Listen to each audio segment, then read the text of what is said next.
حضرت عبداللہ بن عمر رضی اللہ عنہما نے بیان کیا کہ رسول اللہ صلی اللہ علیہ وسلم نے فرمایا، جب اہل جنت جنت میں چلے جائیں گے اور اہل دوزخ دوزخ میں چلے جائیں گے تو موت کو لایا جائے گا اور اسے جنت اور دوزخ کے درمیان رکھ کر ذبح کر دیا جائے گا۔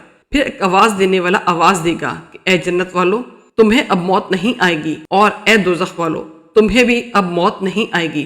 اس بات سے جنتی اور زیادہ خوش ہو جائیں گے اور جہنمی اور زیادہ غمگین ہو جائیں گے۔ صحیح بخاری حدیث نمبر 6548۔ ابو سعید خدری رضی اللہ عنہ نے بیان کیا کہ رسول اللہ صلی اللہ علیہ وسلم نے فرمایا کہ اللہ تعالیٰ اہل جنت سے فرمائے گا، اے جنت والو، جنتی جواب دیں گے، ہم حاضر ہیں اے ہمارے پروردگار تیری سعادت حاصل کرنے کے لیے۔ اللہ تعالیٰ پوچھے گا، کیا اب تم لوگ خوش ہوئے؟ وہ کہیں گے، اب بھی بھلا ہم راضی نہ ہوں گے، کیونکہ اب تو نے ہمیں وہ سب کچھ دے دیا جو اپنی مخلوق کے کسی آدمی کو نہیں دیا۔ اللہ تعالیٰ فرمائے گا کہ میں تمہیں اس سے بھی بہتر چیز دوں گا۔ جنتی کہیں گے، اے رب، اس سے بہتر اور کیا چیز ہوگی؟ اللہ تعالیٰ فرمائے گا کہ اب میں تمہارے لیے اپنی رضامندی کو ہمیشہ کے لیے دائمی کر دوں گا، یعنی اس کے بعد کبھی تم پر ناراض نہیں ہوں گا۔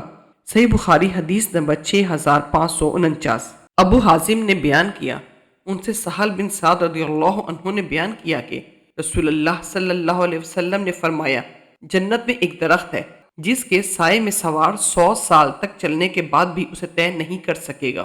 صحیح بخاری حدیث نمبر 6552۔ ابو عمران جونی نے بیان کیا، کہا میں نے انس بن مالک رضی اللہ عنہ سے سنا کہ نبی کریم صلی اللہ علیہ وسلم نے فرمایا، اللہ تعالیٰ قیامت کے دن دوزخ کے سب سے کم عذاب پانے والے سے پوچھے گا، یعنی ابو طالب سے، اگر تمہیں روئے زمین کی ساری چیزیں میسر ہوں تو کیا تم ان کو فدیے میں اس عذاب سے نجات پانے کے لیے دے دو گے؟ وہ کہے گا ہاں۔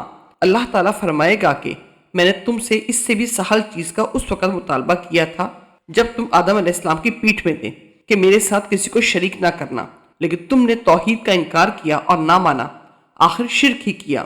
صحیح بخاری حدیث نمبر 6557۔ انس بن مالک رضی اللہ عنہ نے بیان کیا کہ نبی کریم صلی اللہ علیہ وسلم نے فرمایا، ایک جماعت جہنم سے نکلے گی، اس کے بعد کہ جہنم کی آگ نے ان کو جلا ڈالا ہوگا، اور پھر وہ جنت میں داخل ہوں گے۔ اہل جنت ان کو جہنمین کے نام سے یاد کریں گے۔ صحیح بخاری حدیث نمبر 6559۔